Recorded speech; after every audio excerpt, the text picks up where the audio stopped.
Hola, I take generous amounts of psychedelic mushrooms before recording, and this is something I always wanted to do. Gather many female friends. If you haven't been lacking on your looks maxing, this is easily doable, especially when those friends are destitute and live in taverns. But why? A vision. An army of children, in each of them infinite potential, and in each of their hands the ultimate medieval weapon. I was first going to try this in the new anime Total Overhaul mod that just came out. I even read some Japanese history so I could better entertain you, but it does not support RBM yet, so all the battles look like a mass groping contest where everyone is mildly retarded. So our good old well-optimized Anatolia Peninsula simulator will have to do. You see, rich people don't want you to know this, but you can just purchase a cow and instantly butcher it for almost guaranteed profits. Rinse and repeat until your scam course has enough desperate people funding your lifestyle. To top off our starting gold, we will be buying high and selling low, like any good trader. And to carry all the heavy wares around, we will hire some bums off the street. Now, in medieval times, it's not the hedge funds hunting our stop losses, but organized crime hunting our proverbial bottoms. Our recently recruited bums can easily handle the bandits thanks to years of fighting off their cousins for the right to be the sole husband of their common sisters, except when they can't, and we get tied to a rope and dragged around for days on end, as some sort of strange BDSM.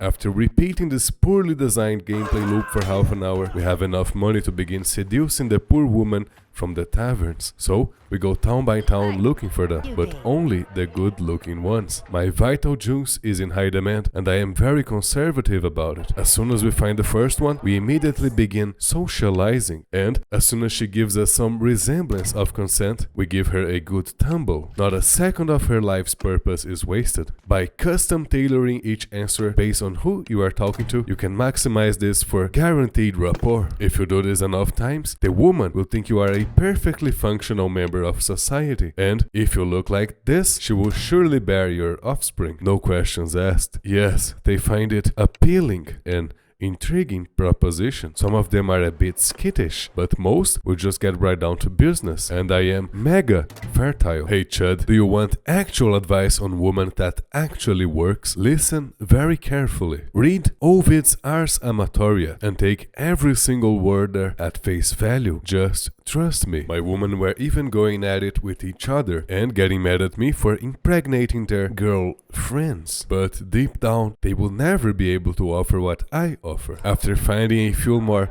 females and filling them with meaning, we must now bring our clan out of the caste of homeless undesirables by murdering countless other homeless people in the forest. Now, this is also the perfect opportunity to do some field tests on the new Wunderwaffe I have in mind. So we put the woman to start mass manufacturing them for me. You see, out of all the spearheads, there is one called Pilum that does twice as much piercing damage as any of the others. It is essentially the armor-piercing discarding sabot of medieval times, and it breaks shields. This is an obvious oversight from either the Bannerlord or RBM developers, but if it's in the game, it's meant to be used. The funny thing here is that this spearhead defeats the whole point of armor being realistic in RBM, since it will just go through everything. We are basically playing Brainrot vanilla while everyone else has to obey the laws of physics. Finally, with clan tier 1, we can simply go live in the streets of the nearest town and wait for our new army to slowly come out into the world and grow up. Just like Saruman, I was biding my time getting all the wood from the surroundings to produce countless random weapons, while breeding my new army from the dirty alleys of the cities. Every time a child soldier came out, I immediately put another one in its place to be generated. I was aiming for an army of 100 children. Any more than that and I would be going insane, having to manage the inventory and skills of each one of them. And as you would imagine, this took a long time. So I just left my game in windowed mode and kept repeating the process while watching my friend shoot chickens with a handgun in Kingdom Come 2. How do I make money to feed all my women and our babies? We craft javelins out of the cheapest old rotting stick in the off chance one of them will get a slightly bigger bag, so we get triple the price mark when selling. We also took the time to craft some big-ass maces, which apparently is the meta for cavalry in this game. I also bought the best armor money could buy. for myself. Yes, this mace is very good. Just its gravity field alone is enough to kill people. After having roughly 100 kids spawned in, we get intentionally captured, so we won't have to pay child support while they grow big enough to be useful. 3 years later, a few of them had grown big enough to fight. And I mean, just literally big enough to fit in the armor without glitching. We have 50 or so of them, which I must spend an horrendous amount of time clicking to summon them from wherever they are, and then assigning them all their perk points and attributes, and then slowly equipping them one by one each with a pike, a set of pilum, and a shoulder shield. Yes, like some chthonic nightmare. For some reason they resemble other versions of myself in the inventory screen. We will be immediately setting out to baptize this first batch of child soldiers in combat. I offered the Germans my services, but I think that hurt has signed the Geneva Convention and won't accept mercenaries that employ underage active combatants. We have to go all the way to Africa, where people weren't bogged down by such arbitrary morals. They accepted us, so we immediately went to pick a fight with the horse people and be worth our pay. My honorable and intelligent pack of breeding stock has been repurposed as cavalry, each of them with a big-ass meta mace. We started by raiding their villages and caravans. I quickly realized though that this is objectively worse than simply killing their armies, because the weapons and armor are worth something while everything else in this game is worth nothing. The problem with the Crusades is that their armies consist mainly of the very counter to my pike wall meta, and I have to keep killing the horse archers by myself. Naturally, I became scared of fighting the cheese lords, so I again sent a messenger to the butter lords, and this time they finally saw reason within our utilitarian morals. Now we are fighting the heterosexual Greeks, and yes, I think my plan is working out. My child soldiers are punching way above their weight,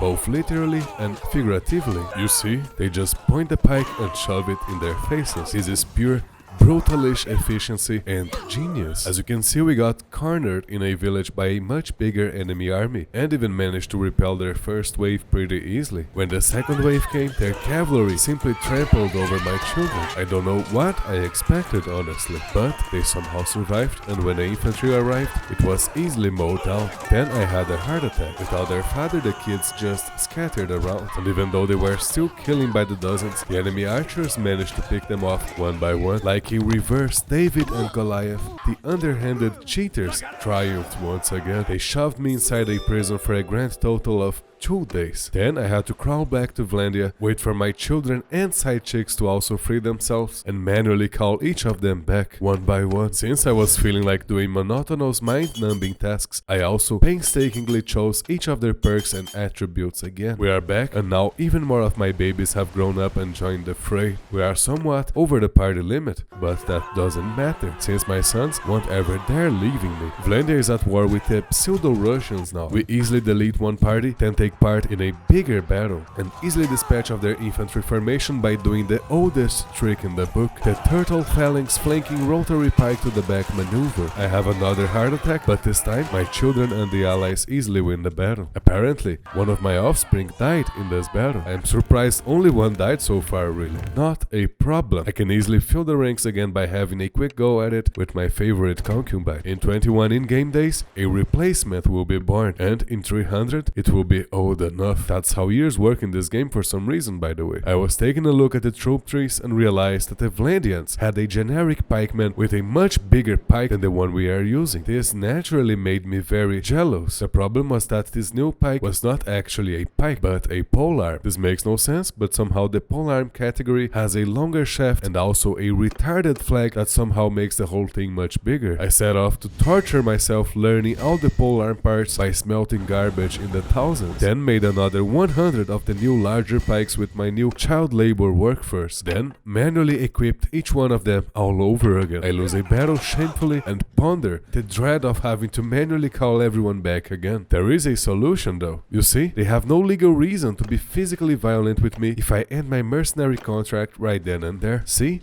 they are powerless when faced with judicial astuteness. I realize my children aren't properly using the new pikes when paired with the throwing pilum, so I guess all that effort was for nothing. I removed their pilum, and when we got into another battle, they were still not using the pikes. I told everyone to retreat and begin the excruciating effort of taking all their shields off one by one, because this time I thought the shield was the problem. I had to redo the whole 20-minute cock and ball torture of individually replacing everything in this horribly designed UI all over again. In the end, I realized the problem was indeed the pilum, and I don't have a clue what was happening to the shields back then. Hell if I know how anything in this game works. The developers themselves still haven't managed to fix the legendary pilum bug in vanilla yet, and it has been years. I was easily defeating enemy parties with virtually zero losses, so instead I started preying on entire armies. It is 100 pike armed kids against 400 infantry, 250 archers and 150 horsemen. How does one win this? Well, it's very simple. You just put everyone slightly behind a ridge, and now their archers are completely useless. Their infantry and cavalry have no chance against our main battle line. So in theory we have won already. That is, if I didn't have another heart attack and everyone immediately left formation to be slaughtered. Please come back, my wives. Please, my children. Father won't leave you alone against hundreds of archers again. We spent some good time fighting all around the Turkish flat earth, following the same exact formula. Kill every infantry, every archer, then square formation and wait until the cavalry gets itself unalived on the pikes. We do with the horse archers ourselves, and there is no other way around that. I wanted to try something different, like defending a castle. You see, it should be much easier for us to fight safely enclosed by walls where archers can't shoot us. I just had to grab some cannon fodder because apparently I can't sacrifice my own children to break into the besieged castle. I found the perfect spot, a narrow bridge with only one entrance. We even managed to hold out for about 20 seconds. Our child soldiers, not surprisingly, got pushed all the way back and even out of the bridge. We were falling out like an overflowing macabre human experiment. I was being dragged around like usual when a Cusate woman offered to free me in exchange for my services in her bedroom. Who am I to refuse a lady in need? I even got her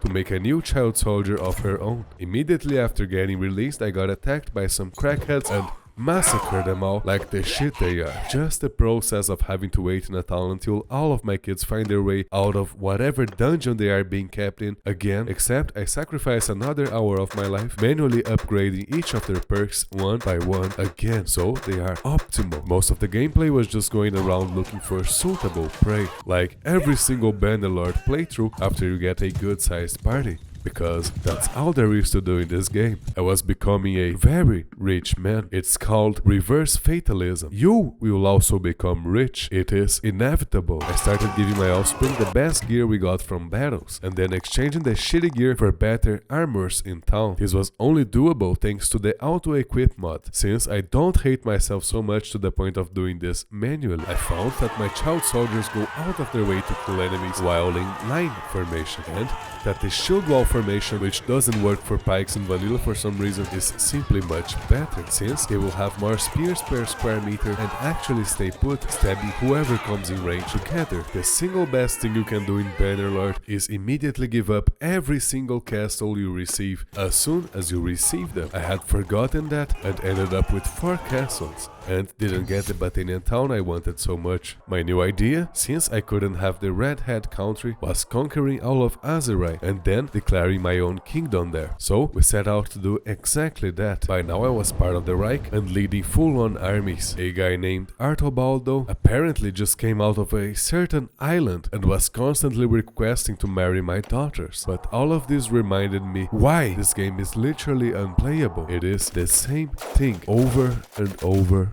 and over again. What? Asked the developer. Don't you like the battle? If there's peace, you won't have the battles. Maybe more battles? Why even have anything other than battles? Oh yeah, and our battles, they are so fun that they will even play out in the exact same way every time, because that's just so much fun. The battles. I naturally got very tired and started rushing the ladders and being the first one to climb so I could die as fast as possible and be able to fast forward this boring, shitty game. The towns I was capturing were just constantly absolutely revolting, no matter how many garrisons I put on them. And when I tried taking another castle back again, enemy reinforcements appeared from behind and killed every single one of us while we were at the ladders. When I finally escaped, I realized we'd lost everything we'd spent 10 hours capturing. Immediate rage quit. Thanks for watching.